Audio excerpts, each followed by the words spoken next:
নতুন সরকারের টার্গেট প্রথম মাস যে এই ঈদে গত রোজার ঈদের চেয়েও ভালোভাবে মানুষ সহজভাবে কোনো রকম হ্যাসেল ছাড়াই যার যার বাড়িতে যে ঈদ করতে পারবে।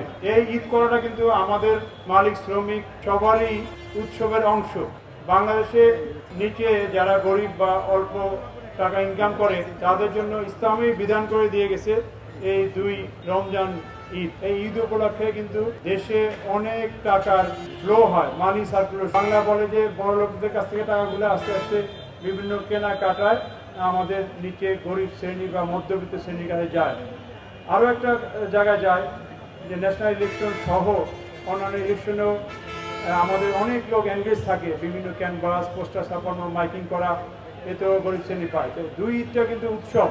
এই উৎসবে ইসলামের নিয়ম অনুযায়ী আমাদের গরিব শ্রেণী বা মধ্যবিত্ত শ্রেণীর জনগণ উপকৃত হয়, তাদের ব্যবসা বাণিজ্য প্রসার হয়। এর মধ্যে একটা ব্যবসা বাণিজ্য হলো এই যে বাস পরিবহন, এটা হলো মূল ব্যবসা বাণিজ্যের আমাদের ঈদের সময় কেন্দ্র। কারণ আমাদের ঈদের সময় ইসলাম বা সরকারের নিয়ম অনুযায়ী প্রত্যেকেই বোনাস পাই। এই বোনাসটা কিন্তু খরচ হয় মূলত তিনটা জায়গায়।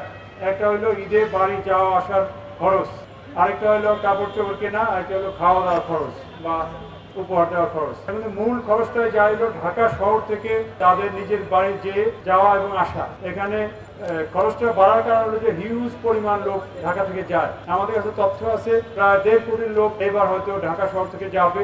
ঢাকার বাইরে থেকেও 30-40 লক্ষ লোক ঢাকায় আসবে। এছাড়া চট্টগ্রাম সহ বিভিন্ন জেলায় যাতায়াত হবে। এই জন্য মূল চালিকা শক্তি হলেন আপনারাই সবাইকে এই ফ্যাসিলিটিস দিবেন। যাত্রীগণ উপকার হবে, সরকার উপকৃত হবে, আপনারা নিজেরা লাভবান হবেন। এই জন্য আপনাদের প্রতি আমাদের যে অনুরোধ, এটা হলো যে তিনটা ভাবে আমাদেরকে হেল্প করতে পারেন। একটা হলো যে ট্রাফিক জ্যাম হলে কিন্তু সবচেয়ে বেশি কষ্ট আপনাদের বাসের ট্রিপ কমে যাবে, প্যাসেঞ্জারদের অসুবিধা হবে। ট্রাফিক জ্যাম কমানো। 2 নম্বর হলো যে সিকিউরিটির জন্য, অর্থাৎ যাত্রী সহ যারা এই পরিবহন সেক্টরের সাথে জড়িত তাদের দ্বারা যাতে ছিনতাই বা ওই যে মানব পার্টি বা অন্য শিকার না হয়, সেটা একটা কাজ।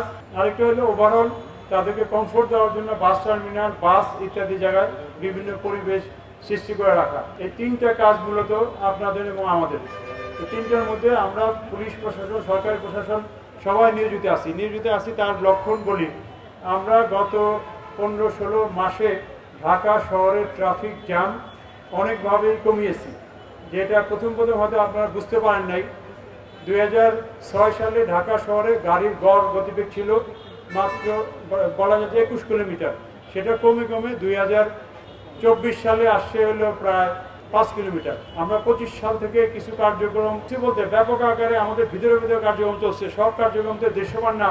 দৃশ্যমান কার্যক্রম হলো দেখতেছেন যে ঢাকা শহরে অনেকগুলো রাস্তায় আমরা মডিফাই করেছি। মডিফাই বলতে রাস্তার ফ্লো চেঞ্জ করে দিচ্ছি। সোজাসুজি ডানে মোড় না নিয়ে, ডানে মোড় নিতে গেলে অন্য 4 রাস্তা, অন্য 3টা ফ্লোকে অপেক্ষা করতে হয়। না নিয়ে আপনি বামে মোড় নিয়ে ইউটার্ন করে আসলে সেরকম সুবিধা পাওয়া যায়। এরকম সুবিধা কিন্তু আপনাদের এই টার্মিনাল এলাকা আমরা করে দিয়েছি। এখানে আগে হানিফ ফ্লাইওভার থেকে নামার পরে রাইট টার্ন করে বাসগুলো যেত গুলিস্তান পাতাল মার্কেটের উপর দিয়ে 0 পয়েন্টে।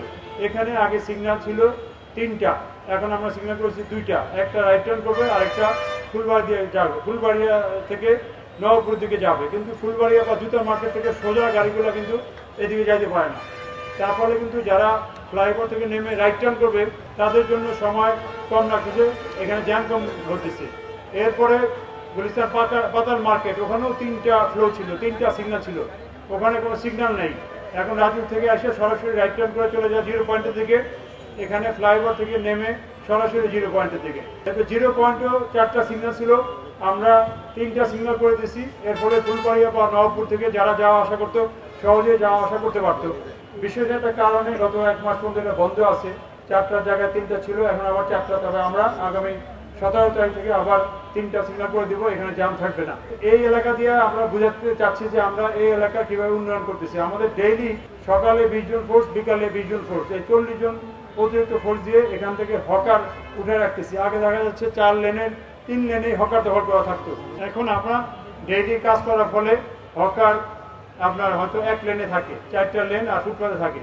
এইটা আমরা বজায় রাখতেছি। আমরা ড্রাস্টিক অ্যাকশন বিভিন্ন কারণে নিতে পারতেছি না, বুঝে শুনে আমরা নিচ্ছি। তবে ঈদের পরে ড্রাস্টিক না হইলেও আমরা হকারদেরকে আরও ম্যানেজমেন্ট করে আরো কন্ট্রোল করবো, রাস্তা আরো ইজি করবো। এই জিনিসগুলো আপনাদের বোঝাতে চাচ্ছি যে আমরা কি পরিমাণ কাজ করতেছি। এর বাইরেও এই ঈদ নিয়ে আমাদের গত 15-20 দিন আমাদের প্রধান অতিথি সহ বিভিন্ন মন্ত্রণালয় উচ্চ পর্যায়ের সভা হয়ে গেছে। যোগাযোগ মন্ত্রণালয়ে 2টি সভা হয়েছে, স্বরাষ্ট্র মন্ত্রণালয় হয়েছে, আমাদের ডিএমপি হেডকোয়ার্টার, পুলিশ হেডকোয়ার্টার সহ এই যে আমরা 3টা 5 টার্মিনালে অলরেডি সভা করতেছি।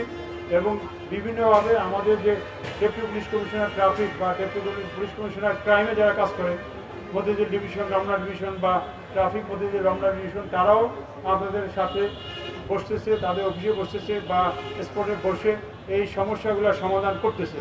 তো আমরা একটা জিনিস বলি যে ট্রাফিক জ্যাম কমার ফলে তো লাভটা আপনাদেরই, অতএব কমানোর জন্য আপনাদেরই অংশগ্রহণ করতে হবে।